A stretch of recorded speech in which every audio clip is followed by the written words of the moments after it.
Welcome to everybody for COZ 46, where we have a special cantorial event, highlight one of the stars of the firmament of cantors, Cantor Benjamin Maissner, just late of Holy Blossoms in Toronto. And he is going to be speaking with Alex Klein, the director of the ECA. And Alex was born in London. He's been passionate about Jewish music, as you all know, ever since he was born. As a youth, he took services in Finchley Synagogue, studied at Jews College, attending Reverend Brill's cantorial classes, although not officially to be a cantor. He settled in Manchester, where he brought significant Jewish artists and cantors for concerts in the UK. He's a champion of Chazanut, has encouraged and enabled many young men to enter the profession. As director of the European Cantors Association, which is completely open and welcoming to everybody, he creates European Cantors conventions in European cities, and ECA is creating the Voice of the Cantor, of which there is a session tomorrow at 7 o'clock, featuring Do We Need a Synagogue Choir with 5 different people. So please, Alex, may I hand over to you to talk to our distinguished guest, Benjamin Maissner.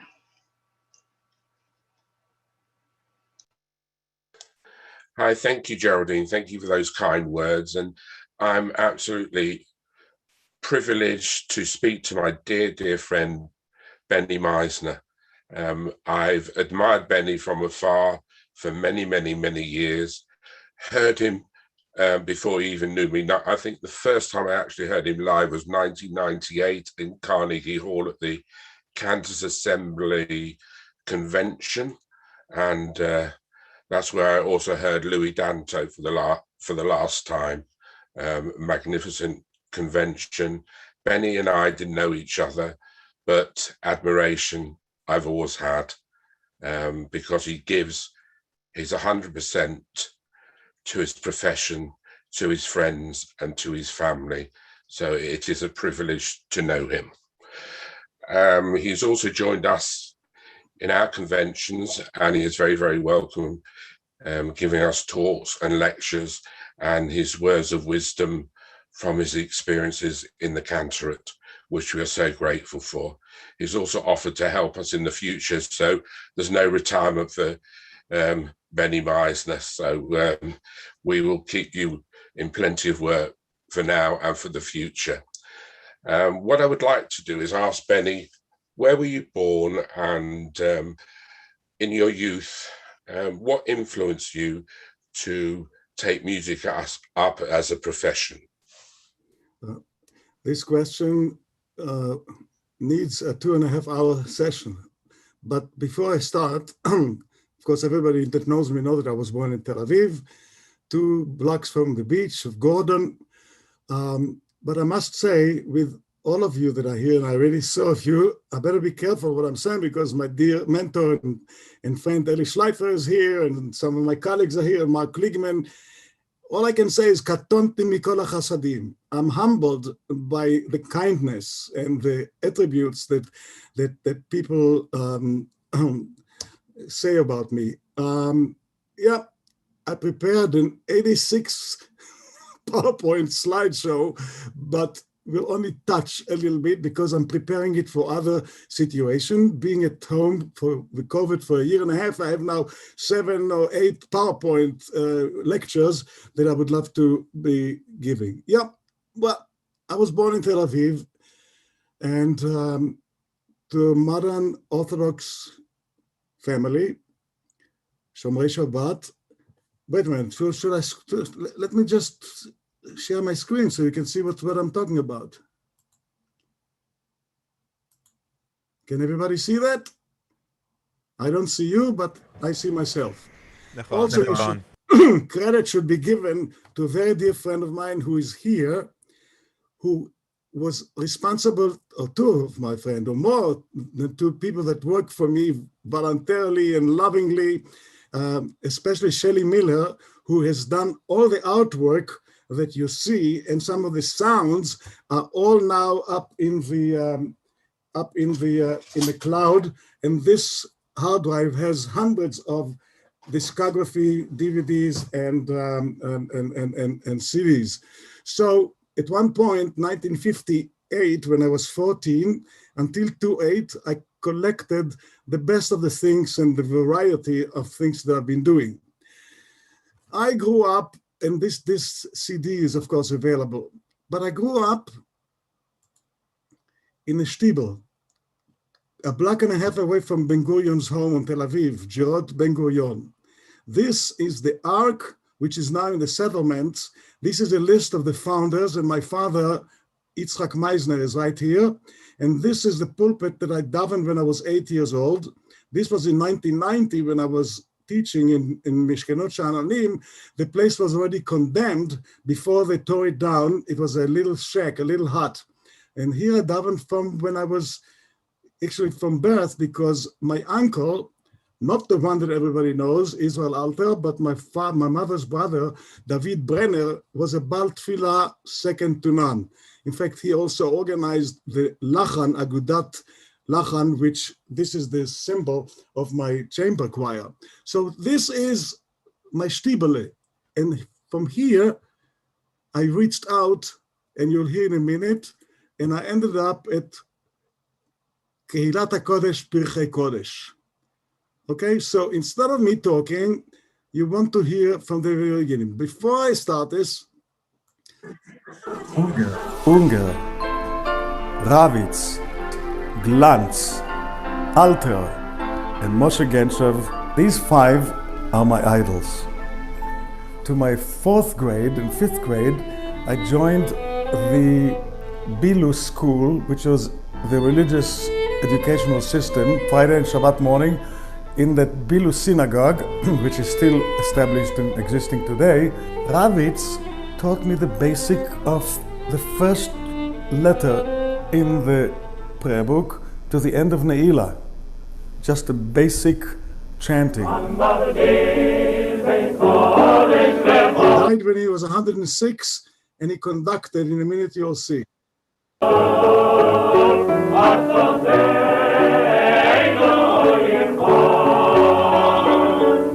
The chief cantor in Tel Aviv, Benjamin Unger, was a Viennese who was a friend of our family.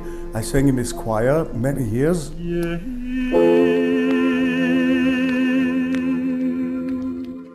Unger was a great Bal Tefillah. Bal Tefillah is a master of prayer. Then the only one is Leib Glanz. And I grew up on his lap from the age of 10 till 20. And he spoke to God.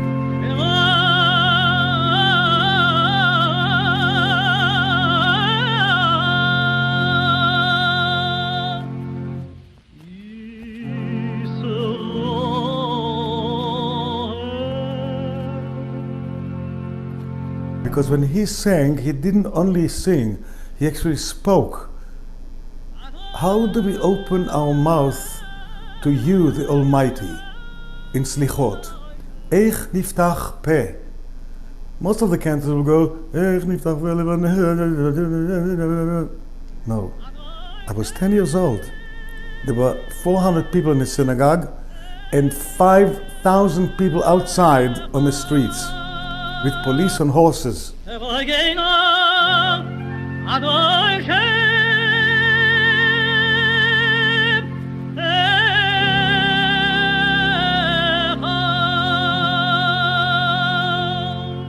greatest influence is the patriarch of our family, is my uncle, Israel Alter, who is one of the great last cantors of the Golden Age. He was the Oberkantor, the chief cantor in Hanover. He came from Vienna. DNA, being a cantor, is the passion of the little Hasidic Shtib'l that I grew up. The intellectual approach of Leib Glanz to every word, and the pedagogical influence that Israel Alter instilled in me, which is called Chazanut HaSefer, the Chazanut of the book. Okay, so most of the slides I will not play in full because it's not time, but here it began. So Yossi Malovany, I was 14 and he was 15 and a half. We went to a recording studio in Tel Aviv. This is what I sounded as a child.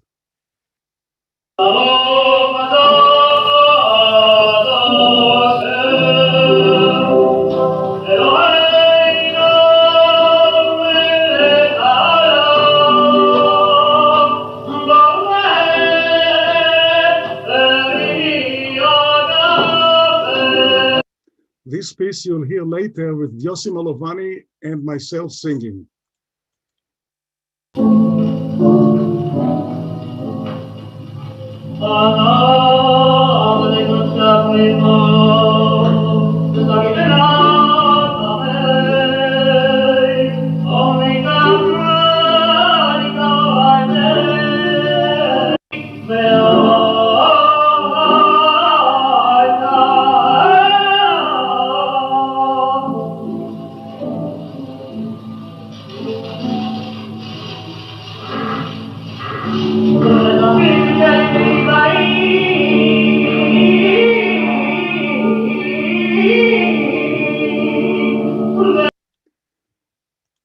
This is my love and passion. This is a concerto for which I played in my bar mitzvah here. And this is a Mozart concerto that Yossi Malovany accompanied me, just a few notes.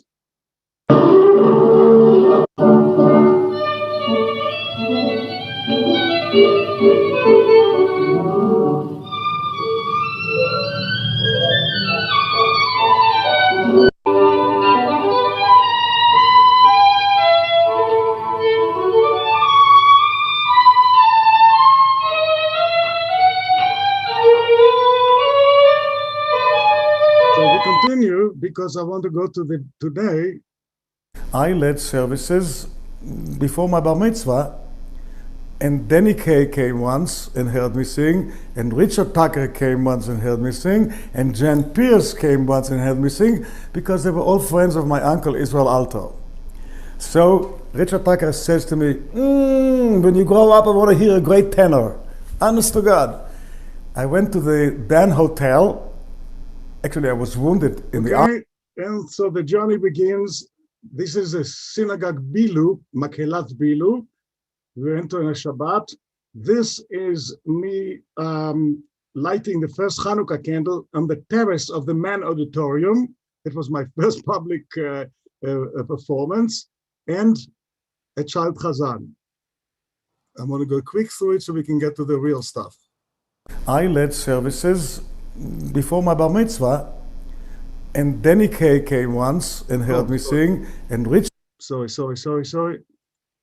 Then I played in the Gadna Orchestra, and we played in the Mann Auditorium.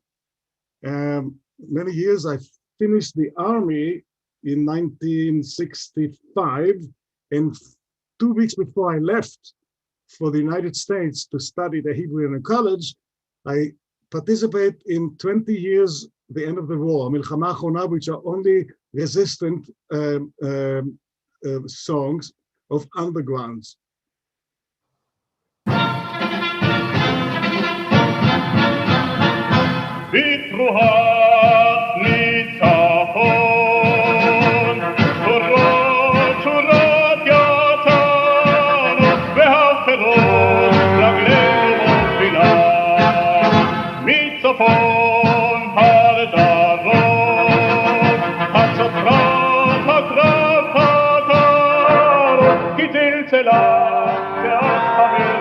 Okay, so we finished in a second my young period, and I landed up in 1965 in the United States.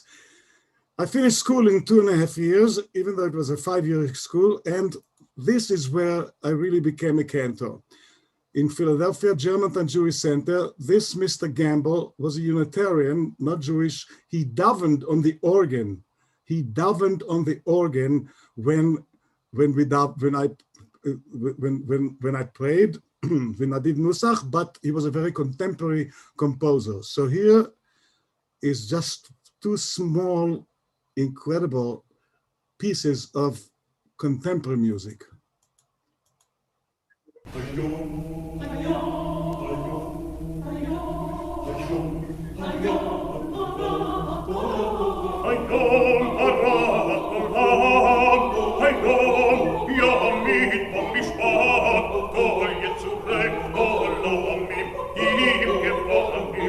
And his biggest piece is a Hallelujah, which we sang many times at Holy Blossom.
Beny, can I ask you a question? One second, yes, of course.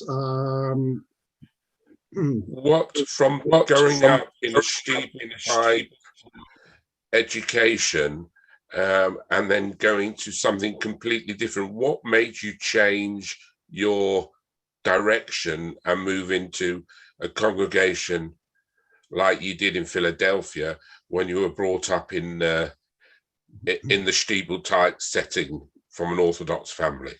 I remember very well. Whoops.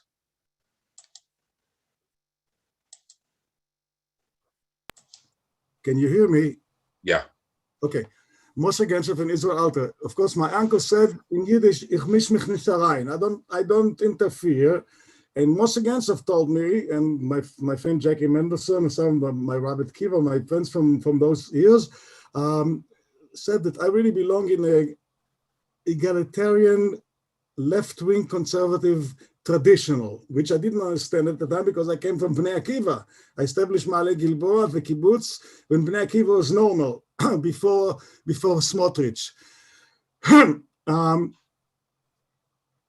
You should know that this Germantown Jewish Center in the 50s was already egalitarian with Bnot Mitzvah, an organ and a mixed choir, but very traditional. So I davened the entire service, but the music that you heard was the choral music that took place there. This Harvard Gamble was encouraged by the rabbi, Elias Cherry, every year to extend the martyrology. And you'll hear later what I did in the martyrology, from Lazar Miner's Kaddish to Moshe Lach Shlomo Lach by Israel Alter to Asara Rugei Malchut, and from contemporary to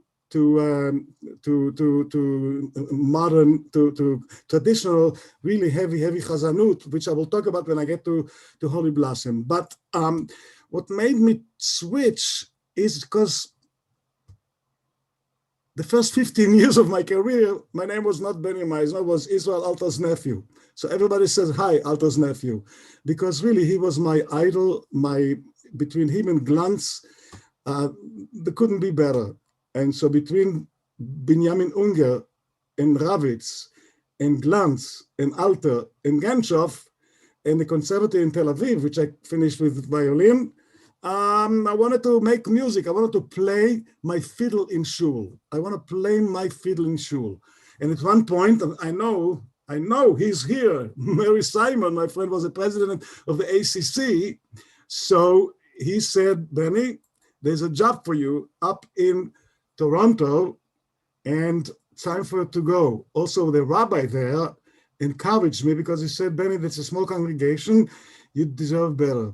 And I knew that Holy Blossom was something very, very unique. So even though it was a little bit classical reform, I wouldn't call it, but a little bit less or much less contemporary in music than my place in Philadelphia. So when I arrived in, Alex, unless you want to ask me some question, I'll be more than happy to answer.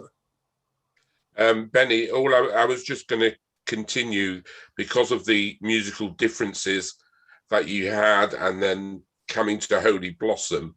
What were their traditions and how did you influence which I know you did over many, many years, the change in the traditions and LACHAN and everything that came from your vision, which influenced today what Holy Blossom Temple is? Can you explain to everybody?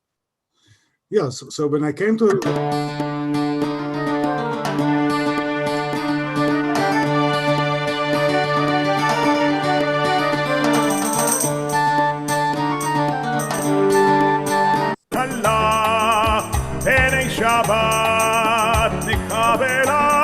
this is after a few decades, but in a minute I'll show you what I found at Holy Blossom.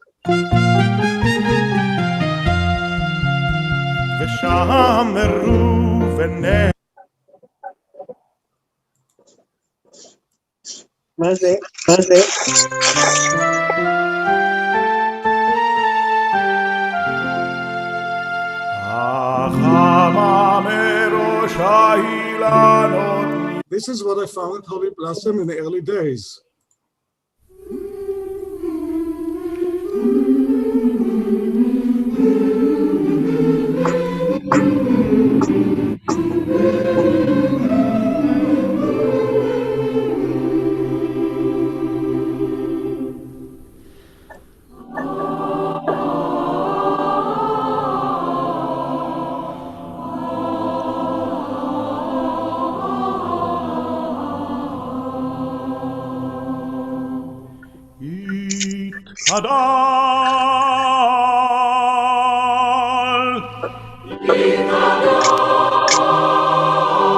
An incredible professional choir.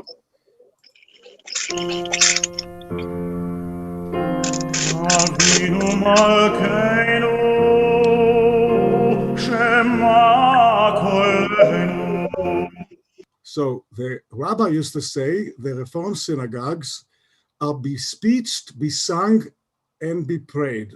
There was no participation. There were 1,200 or 900 seats here.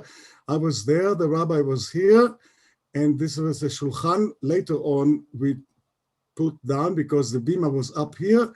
No participation, absolutely no participation. And over the year,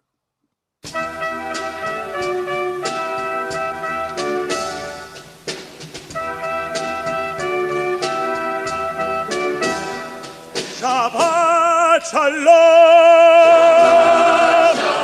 So alongside with the regular worship, we commissioned many works, and that changed a little bit the nature of the synagogue tolerance to new music more than the classical reform. So this was a SULZER, Shabbat, Simchat Shabbat, we had about 70 children and an adult choir with my temple singers. Some of them are here already, and this was Ralph Schlossberg's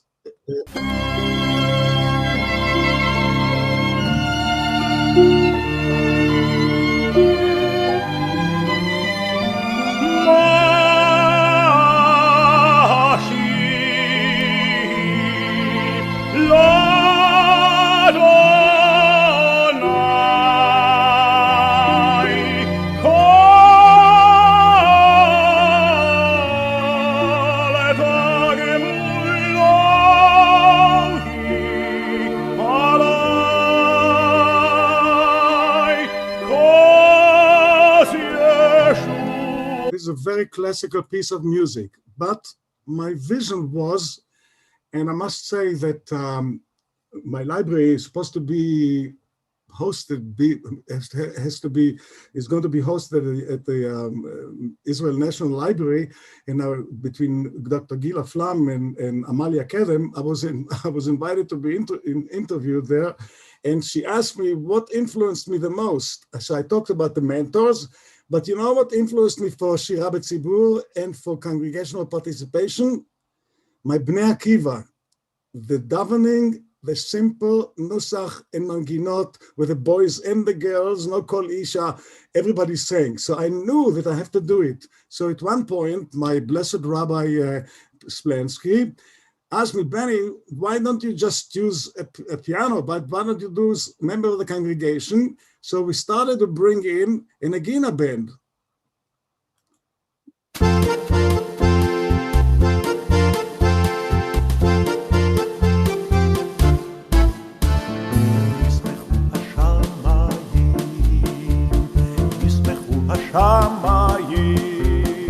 Okay, so this is what we did on Friday night.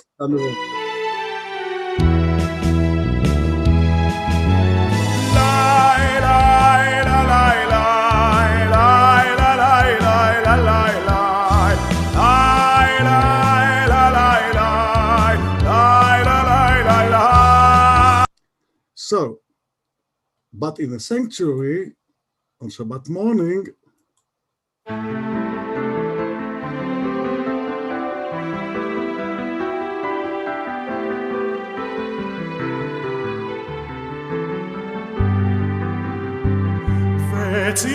Vetivanu,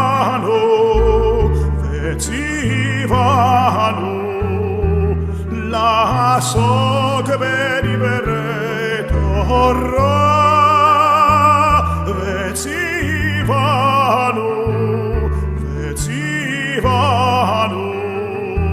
לעסוק בדברי תורה. Okay, and here's the answer.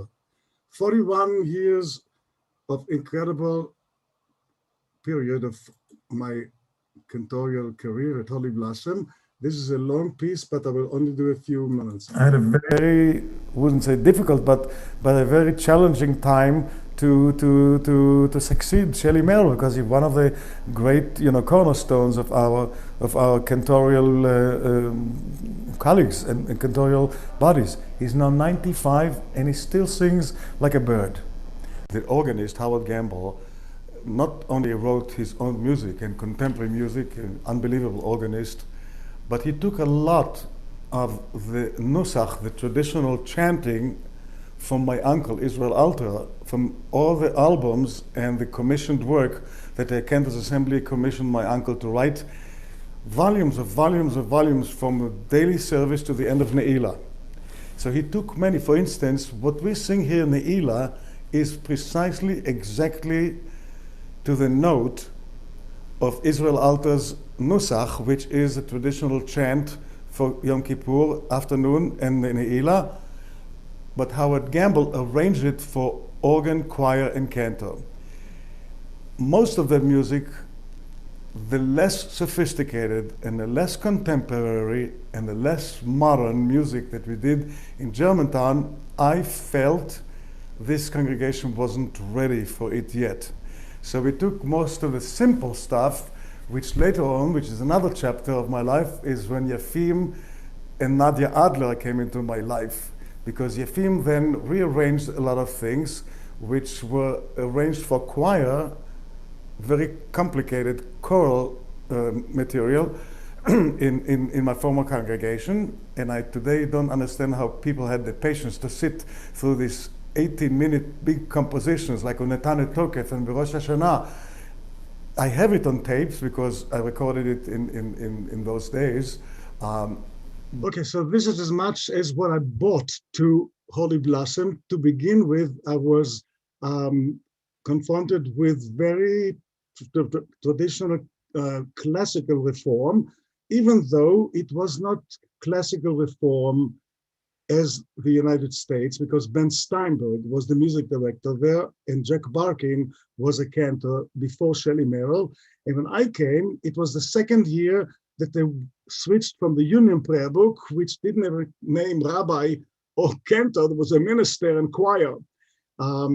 But the music at Holy Blossom was very, very much more advanced in choral and sophisticated choral music. So unless you want to ask me a specific question, you will see the development. You will see the development as I move now into what in little segments in what I hope that I accomplished at Holy Blossom. But in order to do that, Beny, you had to have help from the people at Radna Shul, the rabbi, the Gebotim, and the support of the community itself, because change, as we all know, is not easy to do.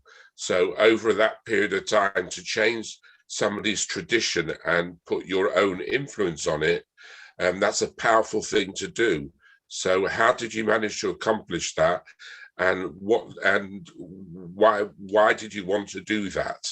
Okay, so here's my answer, and I start from the very, very end of the story. When we renewed our beautiful atrium and the synagogue, which was like a year before I retired, was an incredible celebration where Stephen Glass wrote an incredible piece called Pirchei Kodesh, and he used quotations of Rabbi Eisenstadt and Eisendrath, an incredible piece. And I conducted my choir Hallelujah, the Lebanovsky on the stairs. And at the end of the ceremony, I went to my Rabbi Moskowitz at the time. No, Rabbi Splensky was the rabbi, but Rabbi Moskowitz was before Splensky. And I said to him, John, I'm so grateful for all the years that you rabbis let me do whatever I wanted or whatever I felt was correct. He smiled and he says, Beny, did we have a choice? So that was his response.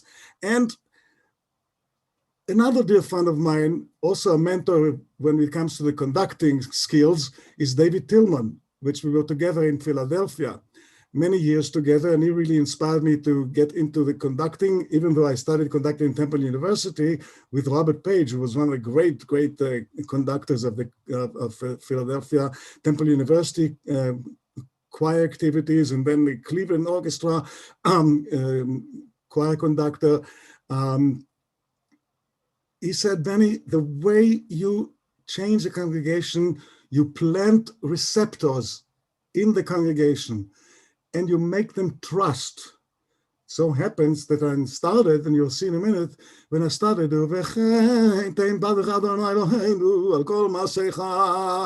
waited for a hum. And then I said, please sing with me.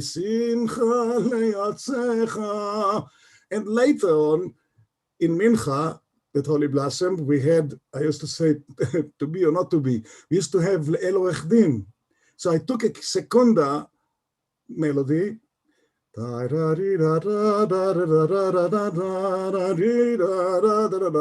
and some people here can sing it with me, and it's a Motzai Shabbat kind of a melody that Shlomo Sekunda wrote.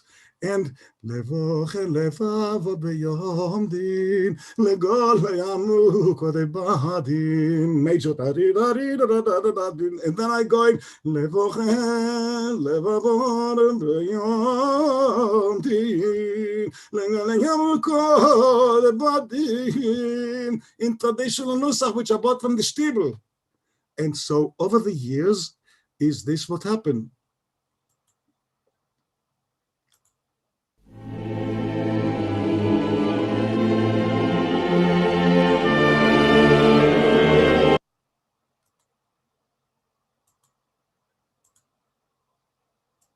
Shelley Merrill told me I need about 15 compositions, and Harvey Field told me I need another 20. Why? Because it was the second year after the Union Prayer Book was replaced with the Gates of Repentance. So 80% of the new liturgy was not set to music for this congregation. So I asked Harvey Field, do you want it traditional, romantic, classical, Baroque? I said, anything you want. Well, there was a lady who later became my very dear friend, wrote a letter to the rabbi or the president that the Cantor changed the tunes. The Cantor didn't change the tunes, I bought new tunes. I kept most of the things that were sung here before, which were never like classical reform or hymnal. In fact, many years into my tenure at Holy Blossom, I was the one who insisted at the end of the martyrology we sing one of the remnant of the classical reform sound. All the world shall come to serve thee and grace that. And so Rabbi Moskowitz told me, you're the only Reformed Jew around here. At one point, Harvey Fields asked me, or the sister, or I forget, let's do a service that. And so we go on. So here is a few samples of how I changed a beautiful traditional nusach into a congregational, sophisticated choral rendition, inviting the congregation to sing.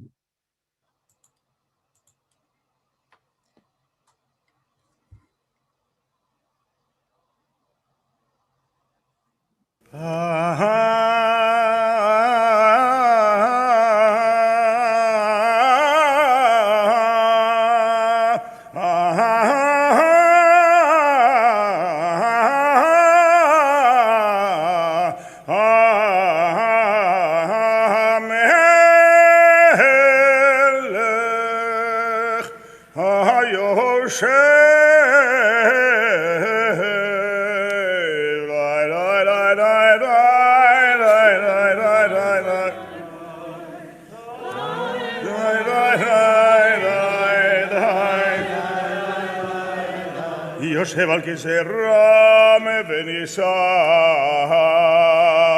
שוכן עד מרום וידו שמו. It's a mistake here because I didn't end up in the same key. But the traditional HaMelech, my improvisation, and Jerry, my friend Ezra Glantz knows this is the beginning of Slichot by Leibale Glantz, which I then go into the Shacharit HaMelech, and then Joe Levin, the musicologist, gave me an idea of putting Baruch Shor's Nusach, and ורננו צדיקים באדוני.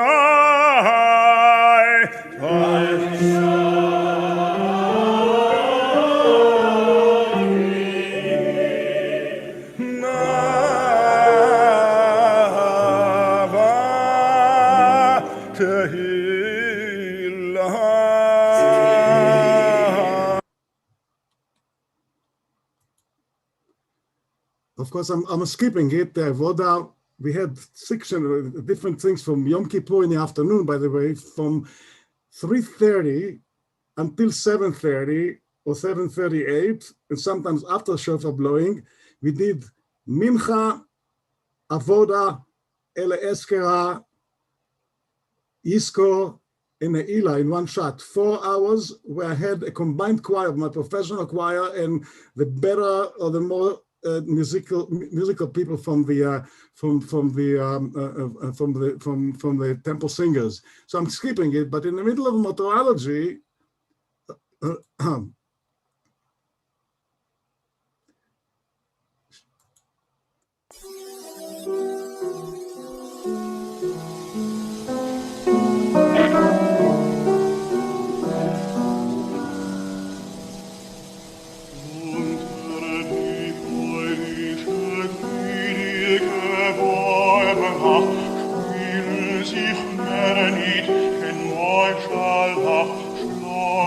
just as an example, of course, we did not play this in the service. This is a recording related to Yom HaShoah, but the actual Moshe Shlomalach was in the middle of the martyrology, which took at least 30, 45 minutes.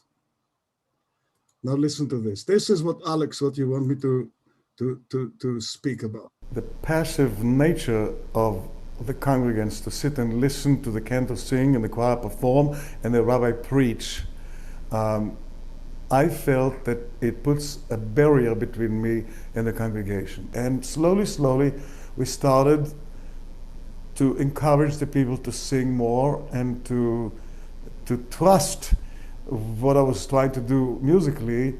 And of course, nowadays, it's a thrill on high holidays or when we have big services that the moment I open my mouth, everybody sings. Forget the Shechayana because everybody drools over it. But even if I make up a tune and I sing the first phrase twice, the congregation joins with me.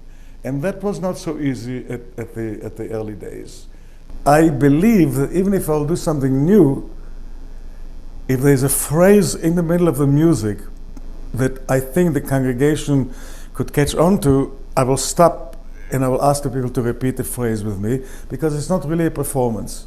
Last Shabbat Shira, Jackie Mendelshon and his wife, both Chazanim, Jackie is known to be one of the great coaches and great cantors, was here for Shabbat Shira. In the morning, he got up on the bima, and before he starts to give the sermon, he says, I don't understand, I've never heard it before. It's Rabbi Solomon, composition for cantor choir and organ. It is not a congregational tune, and the whole congregation is singing it in 4 parts harmony. He was absolutely stunned. This is how we started the Yom Kippur in the afternoon. ADON עשה לי רחם עוונות, ADON עשה לי גולי עמוקות, חטאנו לפניך רחם עלינו, חטאנו. I confused the congregation because I switched the key. Every time, like Kosevinsky used to do in a full Kaddish, and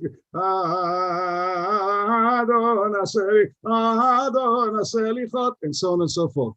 We also commissioned a lot of work, and as soon as this Adon HaSlichot was over, we started the afternoon, and this is an incredible piece, Meet Neni. Just listen to the sophistication of the choral presentation.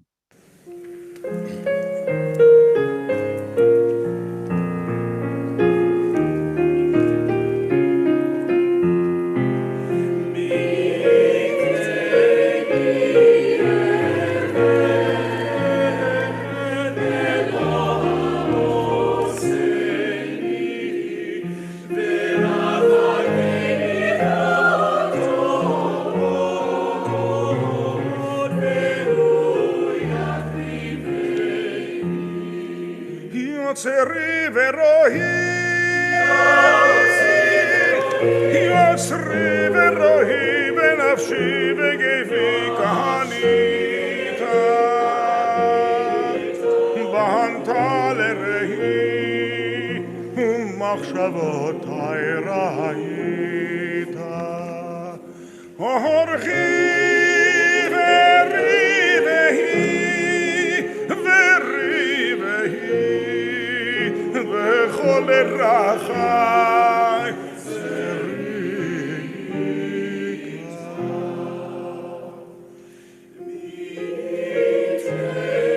There's also beautiful solo piece in there that he wrote for me, Jerry Kopma, one of the great composers.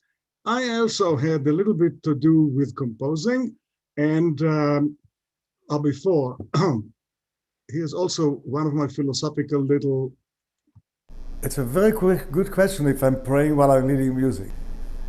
It's very difficult to say, because when I sing a piece as complicated as it is, and I know it by heart, I concentrate more of the words, the expression of the words, and I let the choir do whatever they do. When I don't know the piece so well, it's a new piece, of course. With modern music, you have to be very careful when you conduct. You've got the beat and and the pronunciation and the dialect and everything. So many times I catch myself and I say, wow, if I don't pray now, the congregation doesn't pray either. So I try to emulate. I try to emulate the meaning of the text for myself. So this is Yom Kippur Ne'ilah. What I spoke before about the Nusach is Israel Altars, and the arrangement is Howard Gamble and Yafim Adler.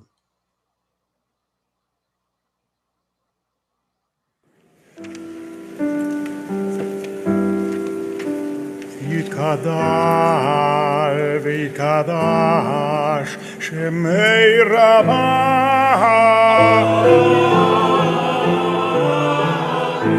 ויעלמה יברך חירותך וימליך מלכותך בחייכון ובימיכון ובחיי לכל בית ישראל. I must stop here because I need to explain to you something which is very important. Words were more important to me, but the combination of music and the words were even more. And I learned this not only from my uncle, but Howard Gamble. You know, Novakovsky, Yitkada, Halbikada, Hashemei Rabah, very homophonic, very straightforward. Howard Gamble, the choir comes in. I said, Howard, how did you write 5/8, 7/8, 3/4, 4/4? For those of you that know what I'm talking about. He said, did you ever go to Hasidic Shtib'l? He tells me. I said, yes, of course. He says, the Hasidim don't wait. They jump in. That's how he wrote it. And it was a very, very difficult piece to learn over the years. We had about 25, 28 people in the choir from 3:30 in the afternoon until 7:32, 7:38 every Yom Kippur. Now, Beny, your younger days of being in the Shtib'l influence what you did in your latter days in Holy Blossom with your musicality and the various things that went around it. If you didn't have that basis and that platform, you wouldn't obviously be half the person, because what you get from the Orthodox Shtib'l type of service cannot be replicated elsewhere. So this is always in your heart, and the influences as a child. Of course, I used to go, especially for Shacharit, to listen to the Bal Tefillah before the main Bal Tefillah.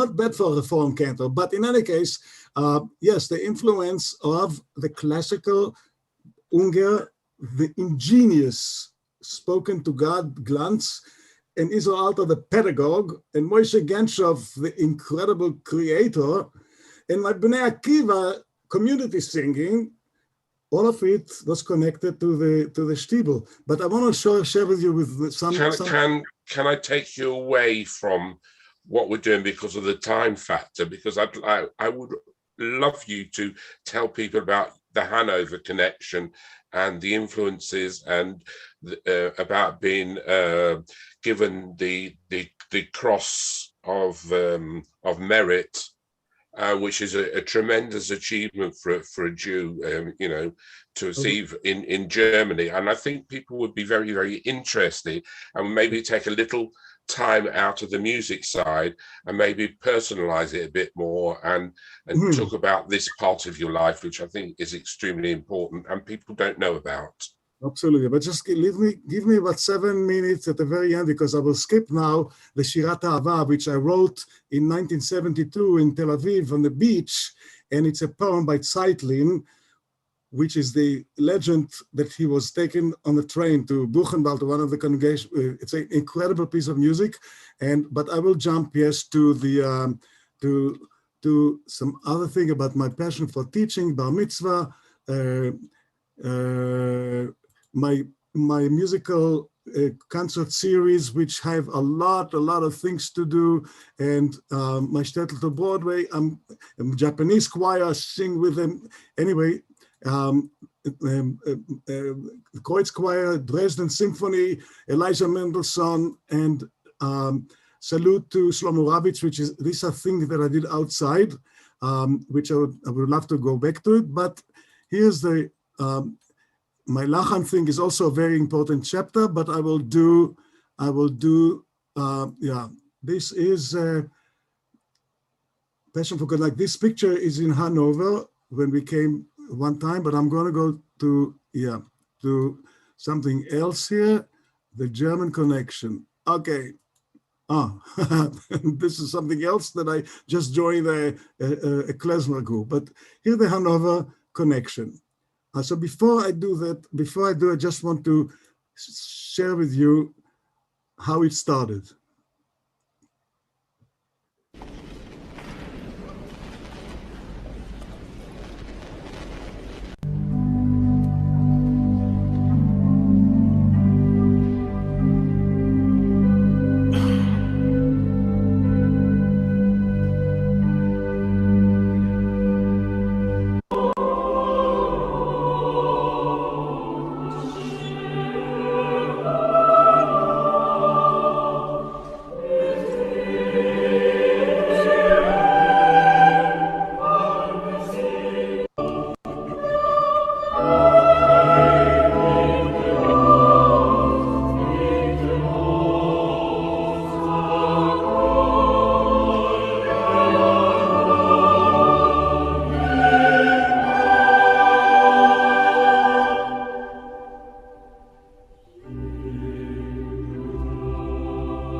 This idea of singing was from my uncle. I never sounded like Israel Alter's Wagnerian tenor. But my parents, my father came to Hanover at the age in 1914 for 17, and Israel Alter, as a 21 years old man in 1925, became the cantor in Germany, the Obercantor. Many decades, at least maybe between mid-80s or so, I was invited by Andrew Izak, who was the president of the Seligman, Villa Seligman, the Center for Jewish Music, European Center for Jewish Music, and many years I sang in Kristallnacht commemoration. So here you see some pictures of the Israel Alter Stolpersteiner, my family Stolpersteiner, the synagogue after it was burned, and so on and so forth. By the Opera House, where the big flag, one state, one Führer, one everything, say 6,000 names among my grandfather, who was deported. My father's father was deported to Treblinka, into Warsaw, to Treblinka. We don't know exactly where it is, but 6,000 names are here. And of course, here are a few, there's a whole story. I mean, this is by itself a whole story. But because of my activities and my interviews and my many appearances in Hanover, the great story was that the records that Israel Alter recorded in 1925 made themselves after the war from Germany to South Africa to the United States to Israel to Canada, And this is under Izak, and this is me giving the original Matrizen, the original Bakelite recording back to the center into this Villa Seligman. And this was the one that you heard, the Adon OLAM right now, is the Heidelberg Choir, one of the great choir. So the Consul General of Toronto became the ambassador to Ottawa now. Sparwasser, Sabina, went to the Ando Izak and said, Beny needs to we have to do something about Beny. So I received from the German government the highest award to a non-citizen, called the Verdienstkreuz Choir, which is the Cross of Merit, but it's not a cross, it's an award, and it's a document that because of my reconciliation. It's not reconciliation, because when we put the Stomersteiner down, this stumbling stone, my wife, my family, my children were there, and I spoke to youth and young people. I said, we didn't come to forgive or to forget, but we came especially now to ask you to make sure that fascism and anti-Semitism and racism should not really reoccur in the world. And so some of the other things, again, it's music that you don't need to hear. The Night Project is another most beautiful, incredible project, which I had very little to do, except I was at the very early stages of it being born.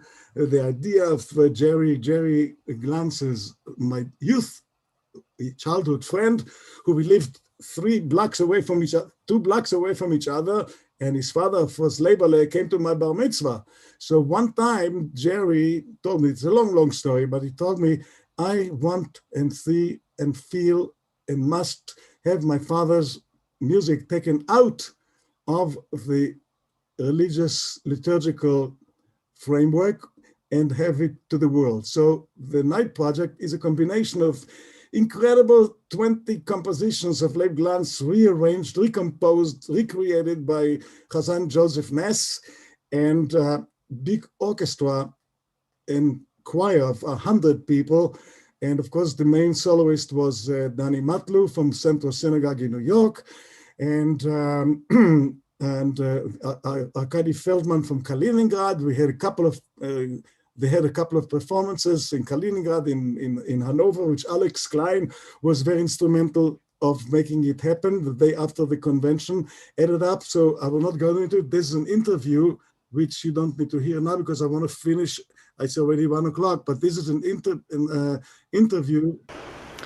Die Erinnerung an die Gräuel der Nazis wachhalten, darum ging es gestern beim Holocaust-Gedenktag, genau 75 Jahre nachdem das Vernichtungslager Auschwitz befreit wurde. Cantor aus Kanada, der eine ganz besondere Beziehung zu Hannover hat.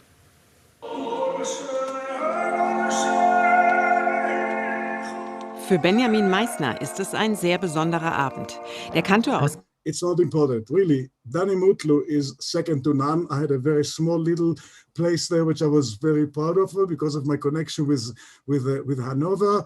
But really, the star of the show was Danny Mutlu, a young cantor, who told me, Beny, every time you talk to me, you start crying. I said, yes, because your voice is Leberle's voice. He has the most incredible intonation in his voice. He even sang the Shema Israel in the original key that Glanz recorded it. So that is much about my German connection, my Hanover connection. And if you let me just continue quickly to the end, so I can just tell you what happens now. I retired a year ago. And this is only one little part of my library that my friend Shelley Miller and Gillian Rosenberg and 3-4 other people are absolutely collecting and helping me to do the discography. And these are only a few books. My passion for teaching, of course, is another chapter. And here is just 3 examples of my outside repertoire, which is Hebrew,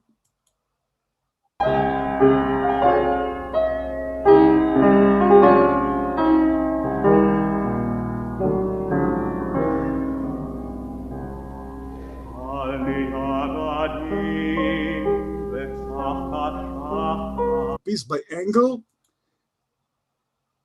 Sisi Admat Sharon.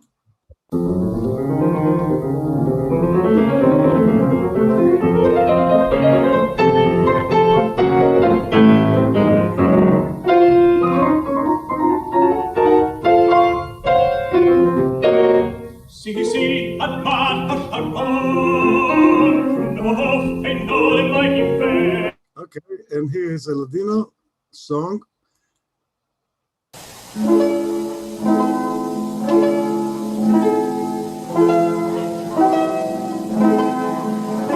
Salerica de oro de oro y de marfil, para que suba la novia a dar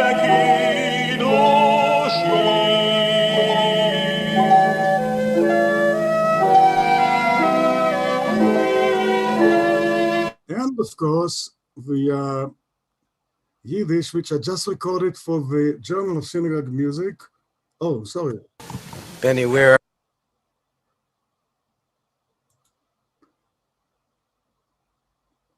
You want to stop? Alex? Whoops. No, I don't want to stop. I don't want to stop. I think everybody's enthralled in what you're doing. If with permission of everybody else, I think you should. It's your time. So if people would like to stay and listen to you, it's enthralling with absolute pleasure, because 2 minutes. There's plenty of time. There's no need to be. There's plenty of time. You can have another 20 minutes is fine. Because we can talk about LACHAN and we can talk about your influences. And I also would love to know, are any of your children or grandchildren following your footsteps? I'll tell you what, Alex, you'll invite me another time, we'll talk about it, but I'm a yekker, so I want to finish on time. I just want to play a couple of seconds of the next few things here, and then we'll finish it for questions and answer. So it was the Hebrew song, which I have full recitals. It's a Latino full recital, and it's a Yiddish thing that I just did for the Journal of Synagogue Music, which will be published in the book as a recording.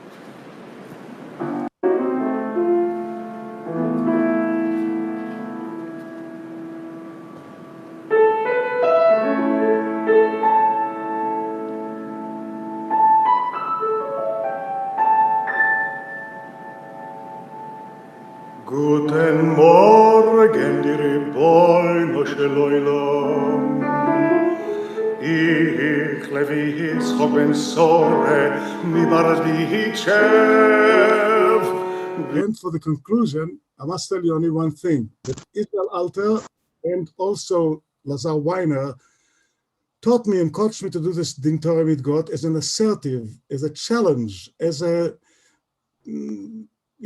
be not angry, but be assertive to Beny Shalom. My friend Joe Levine said, Beny, in our age now, try to teach the Almighty a little Musar. So I sang it totally different than when I coached. This is my last Shabbat in Holy Blossom, which was June 27. And here I'm going to leave you with two very short things. Abba Rachamim by Brody, just to show you the conclusion.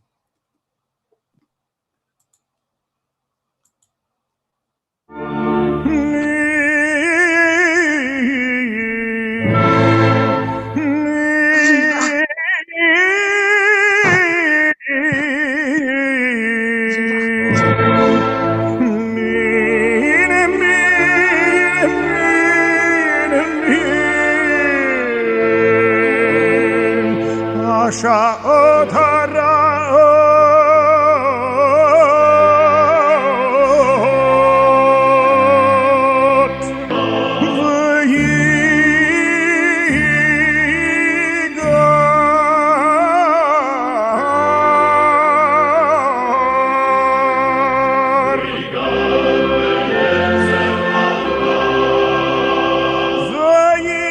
ויגר ביצר הרע מן הרסות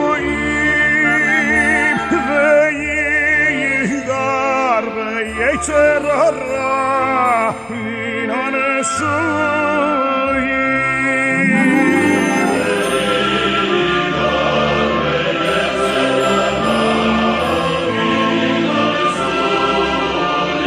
ויגר ביצררה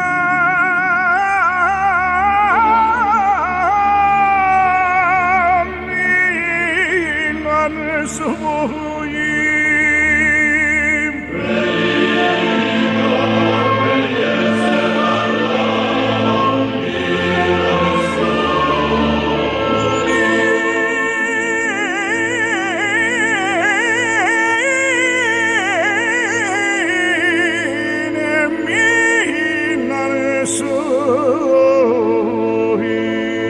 Okay, that's enough. But here is the other side of me, which I made to the congregation as a gift when I never gave it to them because COVID came on us. This is a twist on liturgy, which again, my dear, dear friend and my right hand, Shelley Miller, arranged all of it and put it together. And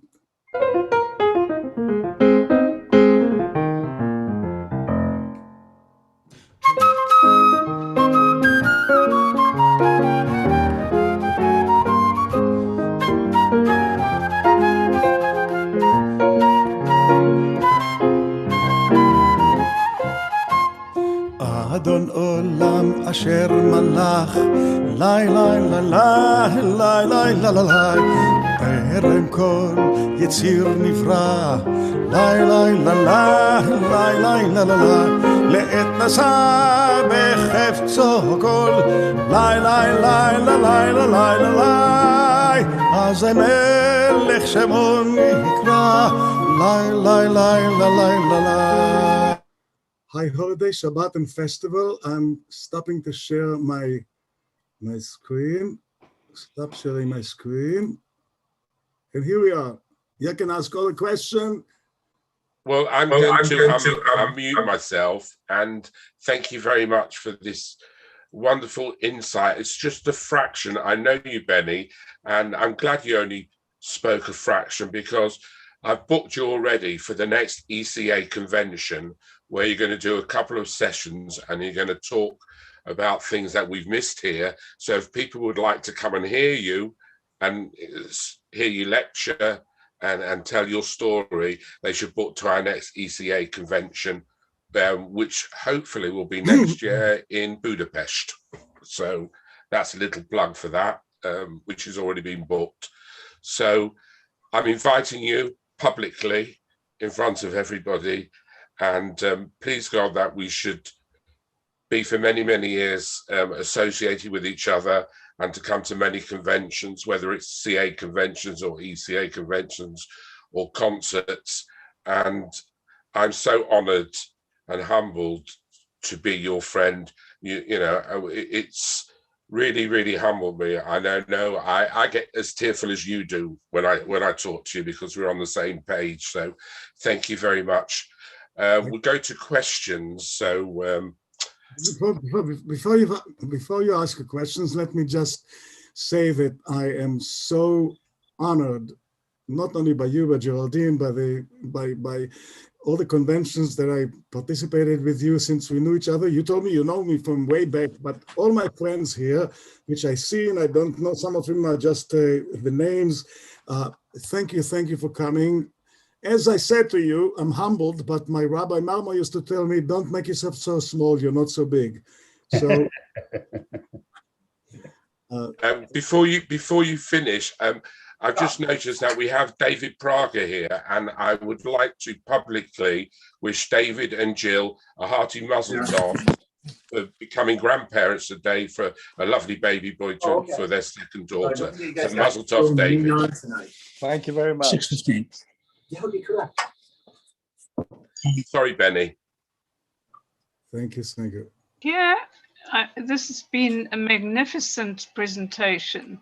Beny, you've prepared it so amazingly. We felt we were with you. Liz, when in I asked all you this your morning, life. then I went out and you said, oh, did you want me? Oh, yeah. That's because I got a phishing email from you. I'll tell Okay, you- But anybody it who's was not sent supposed to by be speaking, please weekend. mute yourself. As a trick. It was a trick. Oh. When I realized it when I came back in, so I just sent it to fishing. They just sent it back and said, yeah, let's. I want to tell you something that I tell my friends, the few that I have, that I'm looking for a job so I can start resting, because I've been collecting all my lectures, which I used to do with my choir, with many people that I hear on the screen over the years. The Adon Olam is one of 7 different Adon Olams. I have a whole lecture, all you want to know about Adon Olam and the different styles of Adon Olam. I have a Hallel, and I have Talen Geshem, and I have When Cantors Rule the Earth, and I have a lot of lectures. And my hope is that even though I'm a has-been, when I call myself Beny has-been, people say to me, actually Jackie Mendelson always, and I joke around, I write to him, Jackie, I love you, then Beny has been. So he writes to me, Jackie never was. No, I mean, when I did this presentation over a couple of weeks, I didn't want to show off myself, but I wanted to show the components and the ingredients which potentially you can touch people. And what we didn't touch here is, never mind, the LACHAN and conducting at Chichester and Blachseket service and orchestras. And by the way, I sang in Tel Aviv, in Israel, only twice, the first and the last time, because from the Bnei Akiva and a traditional family, I was tabooed being a liberal, don't tell anybody, but my people at Holy Blossom didn't know that I'm not Reform, because the liturgy certainly did not reflect Reform classical. And of course, today, for good reasons, the whole musical tradition, the whole Zugang, the whole approach to Jewish music, and for good reasons, is changing, which is something that we can discuss and talk about another time. But interfaith, teaching bar mitzvahs, pastoral. I mean, I used to go every Shabbat after services to Baycrest, which is 2 blocks away from my house, to visit the sick people, members of the congregation, but not most or more important, but 2 dearest friends of mine, David Bagley, Zichrono Livracha, and Louis Danto. Every Shabbat after service, if I didn't go to Baycrest after the service, and I even used to run away from the Kiddush at the synagogue, I felt unfulfilled because I needed to go to see these friends and members of the congregation. So I think that pastoral duties and teaching bar mitzvahs and it's a calling. And I never thought I worked a day in my life because I love what I did. The only sad part, I still love what I do, and I want to do more. Beny, it's wonderful. I think Alex has prompted you with the most excellent questions to let us really feel part of you. And of course, we can see that there are many, many more lectures that we could have, which could be equally enthralling. Rachel had a question that I think is quite useful, and that was about how you go about commissioning. How do you and the synagogue go about commissioning music? Who decides to do the commission? How do you select the composer to commission? How do you work with a composer to get the piece you want? And then how do you work with a congregation so that they accept it? Well, first of all, the commission pieces were not done in services for the first time. So it was a concert, which from 1979 until 2001, we had a musical heritage concert series, 3, 4, 5 a year. And I used to have a budget for it. We used to have Friday night services in the early days. We used to have 700-800 people. But then, of course, it switched and became more popular and popular. And so you saw what the Nagina band is doing. It was totally a folksy, participatory service. But the commissioning, for instance, with a Hallel, Ralph Schlossberg, who wrote this incredible Shechianu, is a friend of mine, and said, I want you to write a Hallel for me, for children, for orchestra, and in those days, it was very little money. And what we made during the concert sometimes, most of the time we were in the red because the budget was taken away from me.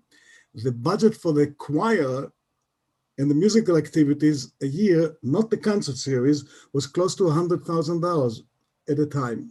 And so we did a lot of I had a professional choir every Friday night and every Shabbat morning of 8 people. Then I established my LACHAN choir, and that's another story. I mean, with the LACHAN, forget the LACHAN. Don't forget LACHAN, because we're going to hopefully go into Lewandowski Festival in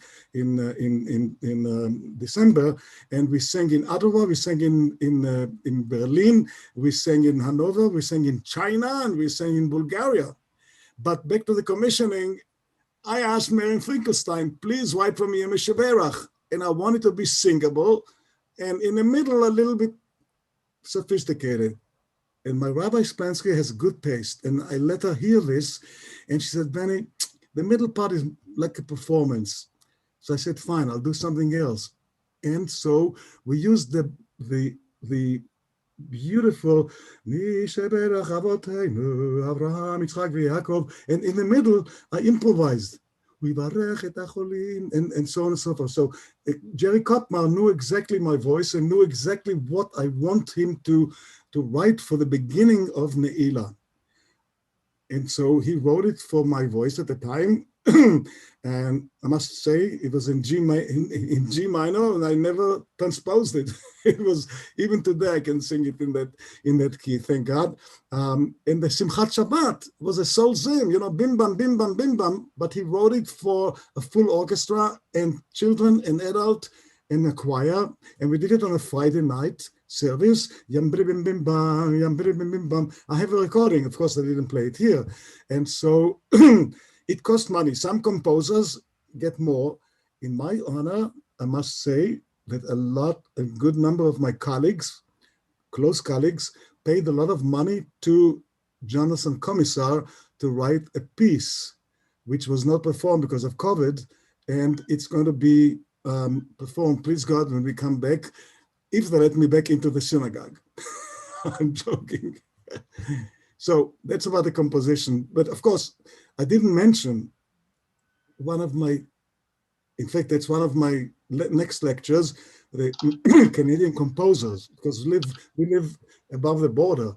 I have a whole concert of CDs and DVDs of Canadian composers. The closest to me was, of course, Ben Steinberg, Middleton Barnes, Sewell Glick, Charles Heller,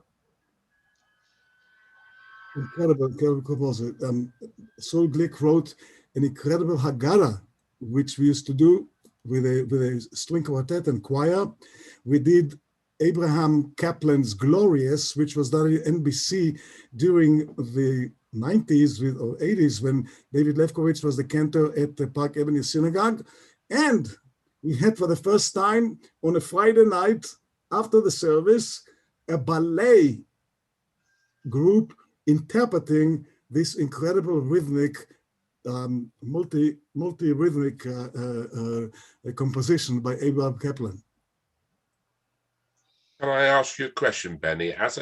You're a lecturer, you're a teacher, and you have students from Geiger and from various other colleges. What do you think the future holds for the cantor, for the profession, and how do you teach students today? Does it differ from when you were being taught as a young man, to how you have to teach the children today because things have changed so much? Or is the concept still the same and the teaching basically the same? Different schools teach different ways. Different schools teach different ways.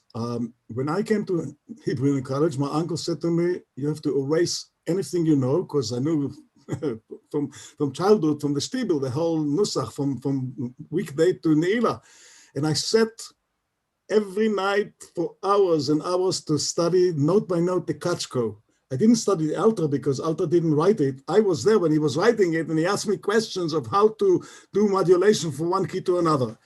The musical scene changed, and that's a topic on its own.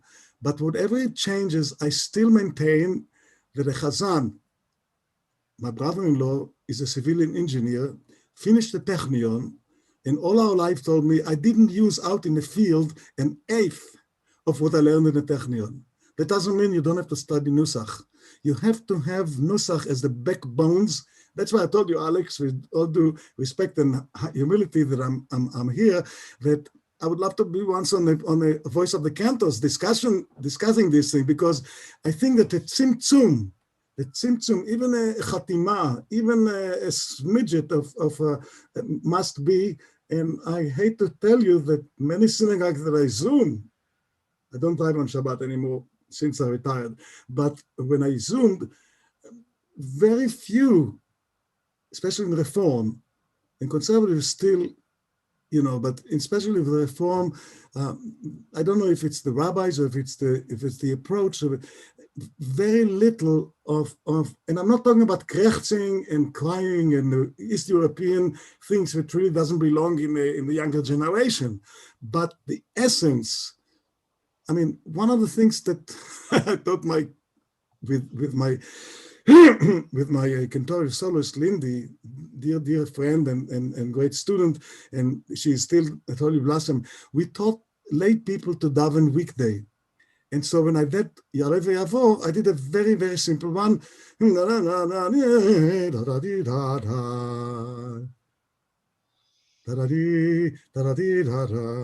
Right?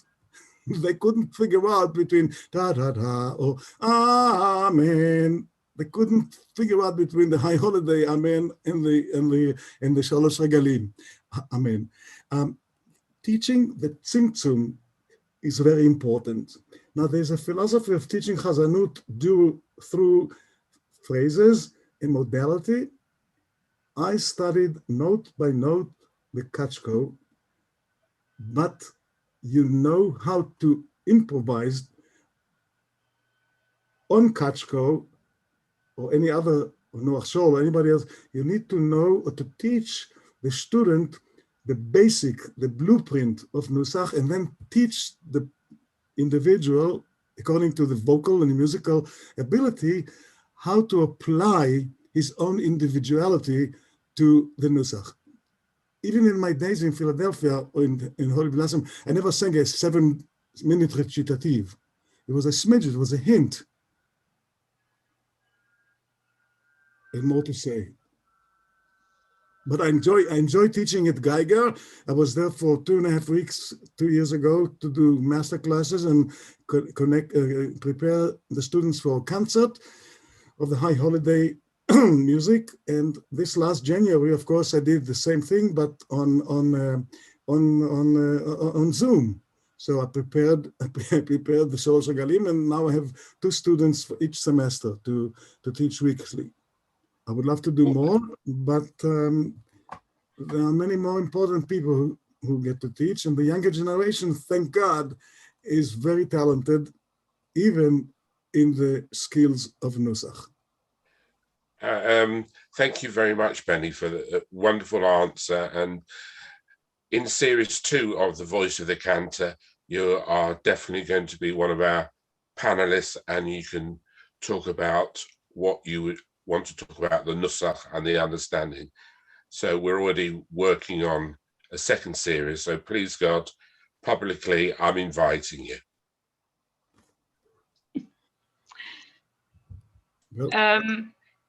Eliyahu Schleifer, if you would unmute and ask your question, it'd be lovely to hear from you. Hello. Hi, Eli. Shalom, Beny. Shalom, shalom. Shalom. I would like to say that I have followed Beny's singing for a number of years now, and I've heard recording by him, and I have great admiration for his ability, for his vocal ability, but also for his Chazanut concepts, which are lovely. I know about his conducting career with LACHAN and other groups. And I must say that the culmination of my admiration to Beny was one Shabbat where I attended services in the Holy Blossom Temple, and I was really, I would say, a bit mesmerized by his ability to combine nusach, congregational singing, classical reform pieces, etc., within one service. And I thought that what I was fascinated by was that this is an answer, I'm not sure that it is the only answer, to the needs of the synagogues now, the ability to incorporate modern music, even some tunes which I don't particularly like, but the congregation likes them, and on the other hand, to do the nusach and to do a little bit of improvisation and chazanut with it, and to make kind of a prayer smorgasbord of all of these elements together. I was really, really taken by this great experience, which was more than anything that I heard from Beny and knew about what Beny was doing. That convinced me more and more about his greatness. And until now, I remember it. And toda rabba, Beny, for all of this. Eli, and I must tell you that every time I come to Israel, I meet Eli and we discuss and we talk, and we really, even if you didn't have formal lessons or sessions with you, but every word out of your mouth and your neshama is a pearl, is a pnina. Toda, thank you. And we're very, very, very privileged to have both of you with us, and many more wonderful people on this this conversation on Zoom. Who else would like to say something to Beny or ask something? Could you raise a hand or one other thing that my rabbi taught me? Yes, Beny. Less is more. And Rabbi Marmor used to always tell me, Beny, if I can speak for 17 minutes, you can sing for an hour and a quarter, but not more. I remember this for the rest of my life. And that's where we became really admirers of each other, because he is like the most brilliant person I've ever met in my life. But he was... And is that out of Marmor from London, from Golders Green, from Aleph, yeah? Yeah, yeah. Unbelievable. So less is more. And I'm really humbled by all these compliments and everything, but maybe I did a few things in my life. Maybe you did, Beny. I think you've got people here who will say you did. So let me tell you what you could tune into tomorrow at 7 o'clock London time. And that is what Alex has been referring to, the voice of the cantor. The European Cantors Association has been giving a voice to the cantor, not to hear him sing, you can do that enough, to hear his opinions, to hear what it feels like, to hear what it's like to be in the job and the joys and the difficulties. So tomorrow we're having a session called Who Needs a Shul Choir? And we have 5 speakers from around the world. We've got Ruti Worrell, who's a choir director of the Menorah Synagogue in Cheshire in the UK. We've got Evelyn Green, who is the musical director of every synagogue choir in Johannesburg and including the Johannesburg Jewish Male Choir. We've got Sasha Tsalyuk, who is the artistic director of the Moscow Male Jewish Capella. We've got Ben Wolf, who is the musical director of Belsize Square Synagogue in London, which is the Lewandowski Sulzer Yecker original synagogue. And we've got Alan Friedman, who's the musical director of the London Cantorial Singers, and I think was he the synagogue choir master attendant.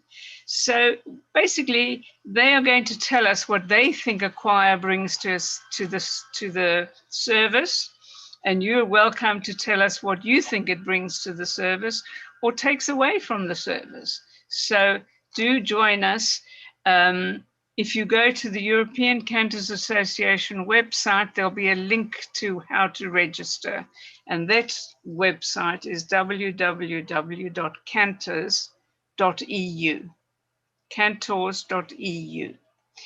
I want to tell you about some other thing because COZ, as you know, is a program of the International Forum for Jewish Music Studies.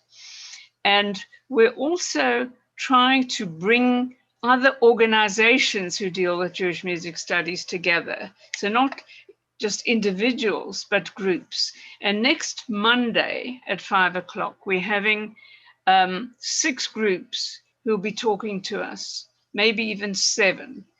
And they are, Gyula Shamili is talking to us about she's the senior researcher, the State Institute for Art Studies of the Russian Ministry of Culture.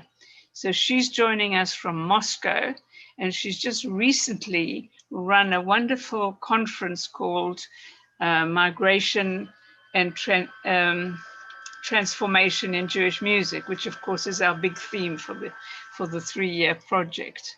So she will be talking. Alan Byrne, who's the director of the Yiddish Summer Weimar, is going to give us a little presentation. Asaf Sheleg is going to talk to us about classical music in Israel. Jeffrey Fisher, if he's available, except he's got a wedding, so he might write his piece. He's the director of the Spectacular World of Jewish Music, Past, Present, and Future, where he presents Jewish music live on stage in Israel. Gordon Dale will be, he's from the academic director of the American Society for Jewish Music's Jewish Music Forum. And Rosa Abrahams is going to talk to us about her Jewish music analysis group. Now, what is interesting, Beny and Ellie, is perhaps that Rosa is looking for subgroups and projects. And one of the interesting subgroups is about the analysis of Jewish liturgical music, Ashkenazi liturgical music. So those of you who are interested, have a listen to her, and maybe you'd like to join one of her subgroups who will delve into the analysis of Jewish liturgical music. So that's all I have to say, except another huge thank you to Alex for bringing Beny into this forum, and to Beny for bringing us into your life by showing us these fantastic pictures. You know, we've really felt we've lived with you from the time you're playing your violin till your retirement at Holy Blossom. So thank you for allowing us to join your journey, and thank you so much. Thank you for everyone, and hope to see everybody once face to face. Today, we're getting our second shot. Good. Very good. Thank you very much. אלי, תודה רבה, להתראות. שלומית חמודה, תודה רבה. אמליה, תודה רבה. ג'רי, תודה רבה. All my Israeli friends, תודה רבה. And my English friends and my across the country friend, and Mark Kligman. It's always a pleasure to converse with you.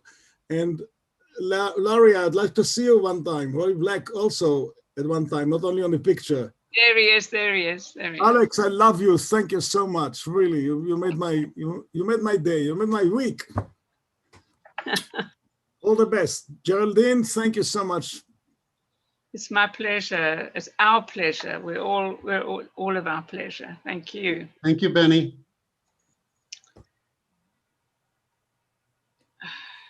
להתראות. Okay. להתראות, בוקר טוב, לילה טוב, ערב טוב. ערב טוב. Thank you very much, Beny from South Africa. Oh, who's that? Is that? A cousin, Moshe. a first cousin of Beny's. Moshe Esther. That's me. Yeah, good. Fantastic. We are international. Thanks, Mark, for everything. Thank you, everybody. And You, please, Alex, God, and Geraldine, thank you, thank you. come and join us tomorrow. Pleasure. Yes, do join in tomorrow. Because we've got Evelyn on. www.cantors.eu will tell you how to get in to the voice of the cantor. Well, good. Thank you. Thank you. Brilliant. Okay. Mark, I need to talk to you sometime about the CA convention next year, LA, to do with what we've discussed with Jerry. So I want to know, want to have a little discussion sometime to see how we're getting on and what's happening, because whether Steve Storr's been involved yet or not, and so on and so forth. Yeah, we had one conversation. It's proving to be very difficult because we have no ability to make. No one's planning choral singing yet, so we just have not made progress now. But if things open up in the next month or two, then it may look different. But let's talk in a couple of weeks. I can share. Okay, because I know the feeling. I've had to cancel Budapest for the end of this year because of the same situation. Yeah, volatile at the moment. You can't thank God predict. things are getting better. California, Los Angeles, we're all glad that there's good news, but no one's planning choral singing or anything of a large nature for next year yet. So probably best if we talk in a couple of weeks, because June 15th things will be opening in Los Angeles or in California, and we'll have a better sense after June 15th. It's amazing because Israel, I mean, my son and my daughter-in-law went to a concert at the Henry Crown Hall with I think it was Jerusalem Symphony, Colin Shachat, Simon Cohen, the Portnoy Boys in the concert on a Broadway concert, and it was sold out and packed out. So I don't know how Israel managed it. And yeah, well, I think more people are vaccinated in Israel per capita or percentage-wise, but it's Look, in South Africa, there's a huge surge. They're in a very bad position. So, I'm so sorry to hear it hasn't that. gone away anyway. So just people are just being, I guess, extra cautious with this. But all right, let's see where we're at in a couple of weeks. Okay, thank you so much. Good luck with the much. program tomorrow. Okay, thank you, and have a great week, and send my love to everyone. Mark, for the network program next Monday at the same time, shall we use the same COZ? Sure, we can use the same link as COZ. And or I do you think want me to create another one? Or I could create another one. No, I don't think we need to. We can invite all the COZ people anyway to come. Sure. So Yeah, that sounds great. we'll just use the same one. That's fine. Yeah, that's fine. Okay, brilliant. All right. Have a good evening for you. Thanks. Take care. Night. Okay. Bye-bye. Okay. All right.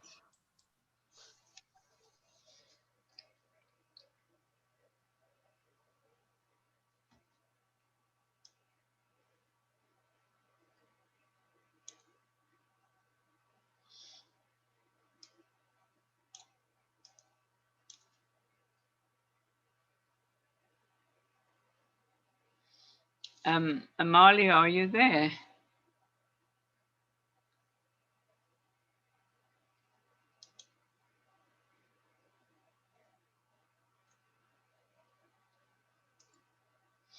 Maybe not.